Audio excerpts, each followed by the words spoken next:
speaking of the speaker.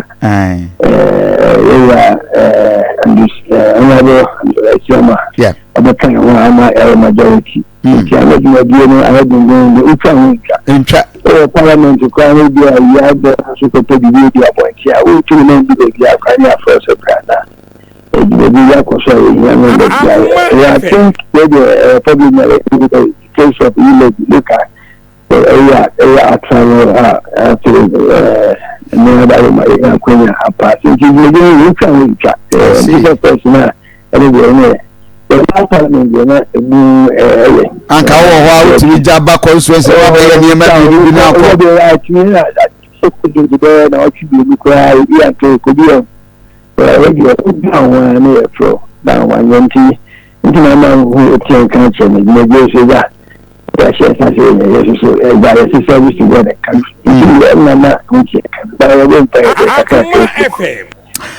We are a member of the Privileges Committee. If I go through, your refer will be by Privileges Committee.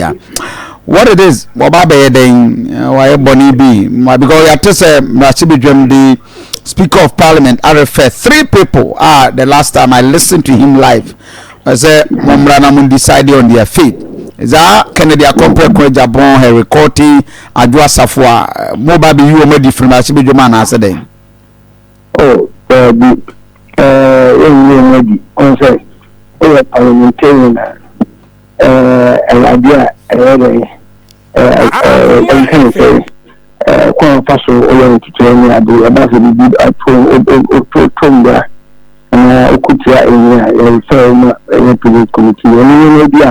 so I heard that you're not a speaker, I refer, I'm not very continuous. One more idea, I told you, you can't say time to you, but they will say, more absent from self for more than 15 cities, or say, but the woman, and then speaker, I refer, Edama and a committee, and remember now.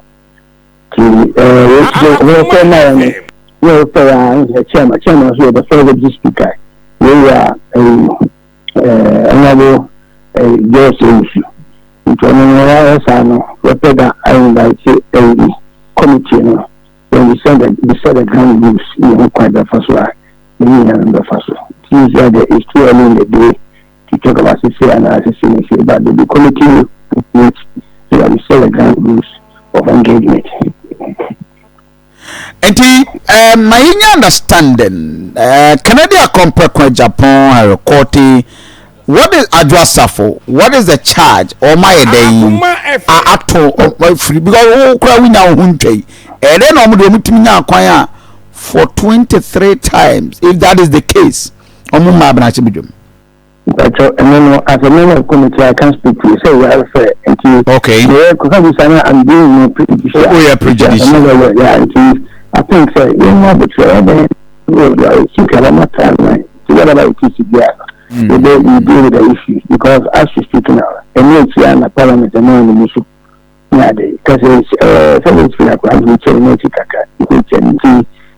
whatever it is, when you get to the bridge, issue as required of us as a committee, and report back to parliament. Into and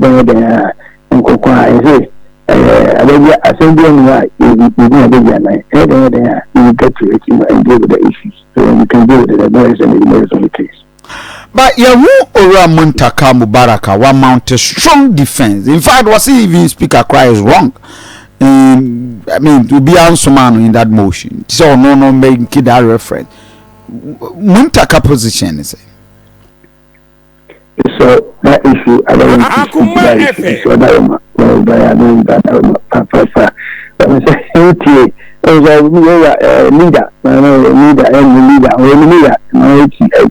leader. So Okazakwan we on the floor of the house. The speaker but he made this point. The speaker went on to do the referral. So as you speak now, the case is before the Privileges Committee. You have to look at the referral. And as for the speaker, the speaker leader, Manuel community chief or MG leader, they are moving back there. And they are things that the issue could be behind us. Substantive issue. But we can also refer to the standing orders. Or mainly can be or they also the it's a member of Parliament who should, make that a. So I think we are like at the end of the day, speaker, I refer, I'm continuing. So I'm here to deal with the issue.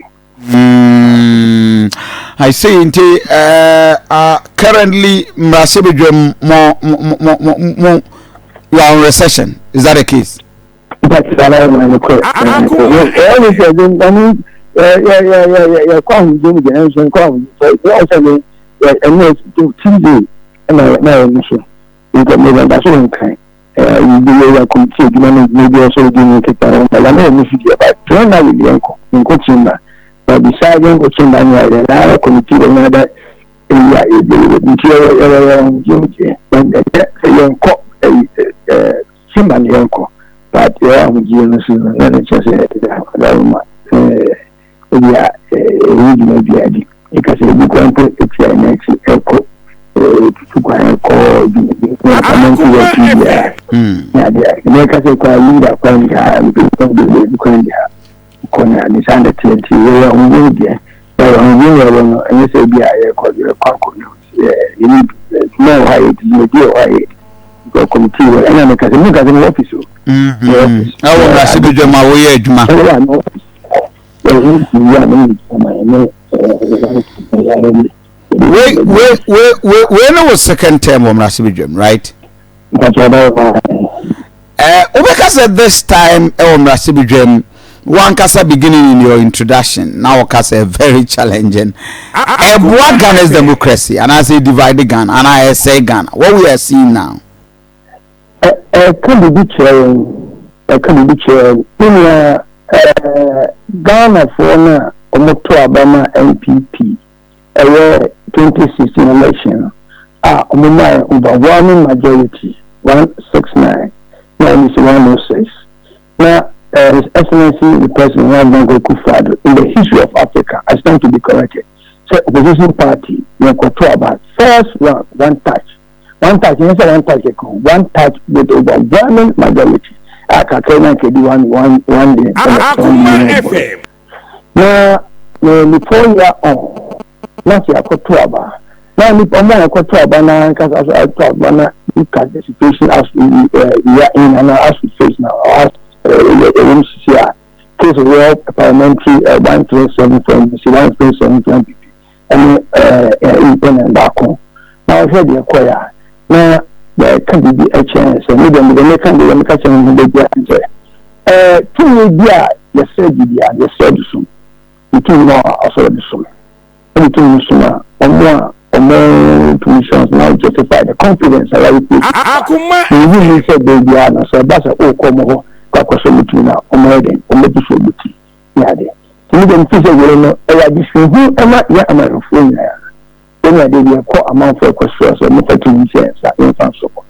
Between them, I said the solution. In any case, election local election, yeah, when I can maybe among with the one expectations. Yeah, but at the end of the day, though, when I have to amount, you have to make conscious effort to manage the expectations of corporate to Amaro. Even if you say an establishment who am young amount for and me amount for all the in the history of Ghana, this is the first time I go through the experience of a semblance of hung parliament. If you look at the also a chance reflected somebody who kind of has this similar. It's a challenging this parliament. When can be the kind of this let me catch it. You say, first meeting, second session. I see it as uneventful because of the see parliament, we are doing a whole legislature. I bet into fisticuffs. There's also parliament, you're charging, you're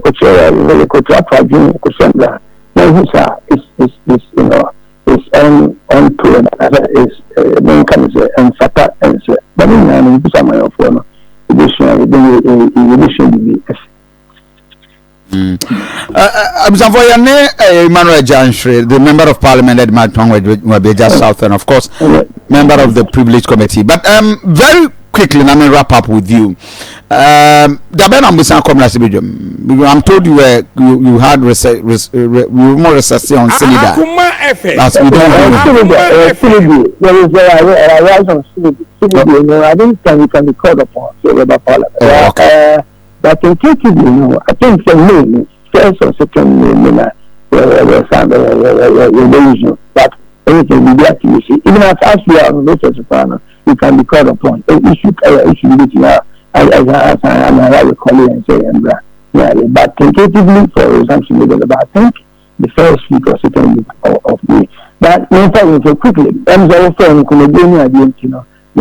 and for my constituency. I mean, I don't know. There's a few things comply in like I said, it's that South Florida, and I'm not saying I'm doing for stakeholders. I'm not going to them.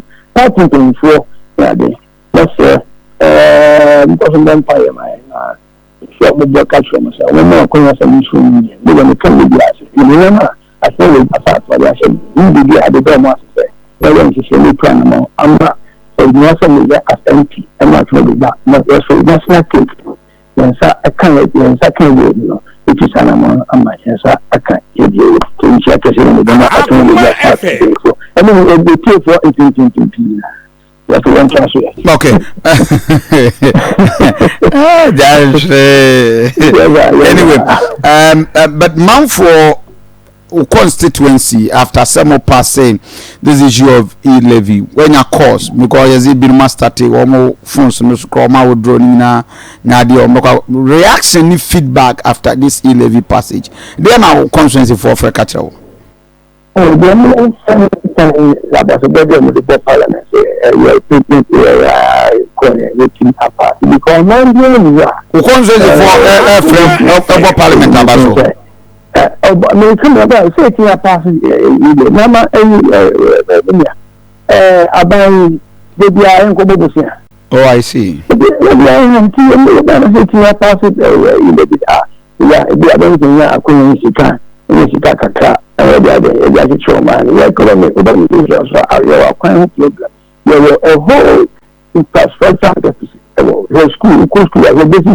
And quite the air time, could be and granted the best baby and so a baby or corner than actually and quite custom very chances. Yeah, until the abandoned the cow between the ride, a twenty and not animal way now. But anybody I'm let you don't have a share the meeting, maybe inside the court, it's a couple. It's nothing I don't quite prefer the what kind of picture. Can be young account, also Casa, it's Casa, and that's children was in Casa, Bob so, we teach your money on the bed and something like this, and taxes account. There are calling about it was a compliment that was happening the right in the Casa. You know, I couldn't be at the Casa, the more contribute to our town of the other. You know, they are between and that's its home, and it's fine. That was not many times a market job. If they didn't know the apple, if they didn't know the lamp, they were found. The right way you buy it, you are paying no than normal. I made them think, the education, and the uncle from the Bibias of Ghana. Nation knew everything at it. When done for a bit in Yama said, I'm buying a commission, every children. The Miami said, the real economy perception. You are with me, and that has everything. So, like you know, of all places, fear. There are two of them, and you see that. You also fear. And it's all over. You know, we are kind. You follow by, COVID by. Before COVID, the Baba. You better on every now and then to Kufado, every now, Parliament, every now, sooner, the state of the nation address. We count two from 2017, where we inherited a challenge economy. some NDC for their IMF 2017, 2019, 2020. Now you see how the young African record time GDP to 7%. Estimates and that question for the catcher. I think they really and COVID in the building. Yes, that pain, no between another feeling, no comment, 16 years, no things and that's it. A media bar, yes, you call it down. I will get people and yes, 2 weeks, and it is it. So you see a man and so near. I did that, his essence as I could put out, and just never bring me, address the news. I catch a gun of women outside. I want to send you the same sender, and see about Cassandra. And see, it won't be because you are. But when it comes to the economy, anyway, you will need to you will not want to do the economy. Couple with Russia, Ukraine, Russia, Ukraine, Russia, Ukraine, so no more, you cry Russia, you cry Ukraine. Treat you to let them know. It's a whole global economic sector. But I'm telling you, when done necessary at this point in time, at this critical economic your work and quote the MPPI, especially that we don't go too far with Obama or Obama and can have a papa. You know, NBC, it doesn't have one thing for that economy. Share that time, you know. Now, bank before a president, a big Chicago, a Juma. This is a question. You are 8 years on, let me see it. Only or for that. No, or that for.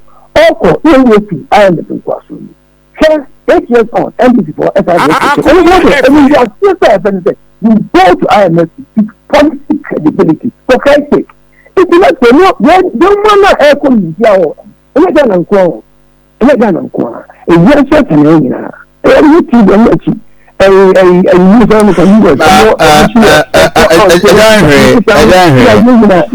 your picture be as a more pinty to the stands as it's everywhere. You're the same Ghana, you're Cote d'Ivoire, you're Burkina. I mean, almost fuel and major things, it's moderate. I mean, compared to what we are seeing in Ghana.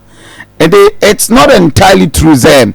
Baby, I am that bad as we are going through in Ghana. No, that is not a fact. It is just I'm telling you, I'm a catcher. That is the situation everywhere. Could you go on a trophy or saying, if you get a trophy or saying, the way of the other America, the security threat on the and you put a catcher and say, could you go to a trophy or say, I got a trophy or say, would you at least, no kind of say, the comparison, Ghana is astronomically higher than Libya. Let's accept it. There could be one as a media. No, at the top of actually, the citizens. So while you're the benefit, and I say, also, I will respect you. Now, why am I in the picture and find check? Now, isolated case, maybe also go and not say the idea. Let me catch almighty America, France, we are doing the all over the world. Economy and community in if you understand the birthday, you begin also. Now, issue at least when I got up for the monarchy and they show leadership, the man is sure by I reflect his ampa. If you are sad, they say, how and I'm in the day, in the questions here, the new charging change and normal institution and go too far. And the Catholic appreciate COVID media and more brassy. Relaxing the protocols look at Canada. The one of the standard say improve caution to the link. The entire environmental habitual say at least at least probably the maybe Kakara and Sanitica. But here and the person. By a man that could be a Ghana, I mean, yeah, share at the four near a teacher. There's also the compare, cooperative, which is a Eddie Waffle Chica. na omo ehwadishi na yemuni na yako na say send kind na kukufa the whole world to be true could be by any idea among yensa the boy about so omo share no to etc very emulating kind of to yensa people will not pay I mean, when you take Ebinasa April, among about 10 of the countries of Africa, fuel per liter, compare Ghana to Senegal, compare Ghana to Burundi, Cape Verde, Uganda, South Africa, Malawi, and of course, all the other African countries are. The first 10, Ghana, Enkaho, Algeria, lowest, Angola, second, Ethiopia, Egypt, Nigeria, Tunisia, Sudan, Madagascar, Mauritius, and Zambia. These are all less than 1 point something per dollar. Yes.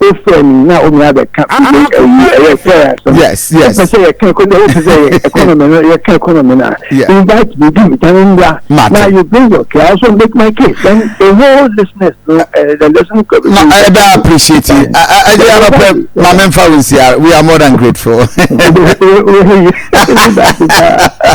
I Akuma 87.9 FM. Emmanuel Janshre, a member of Parliament, Edma Achumangwa Bieja South, but Yanko the Kumasi Airport. Enra the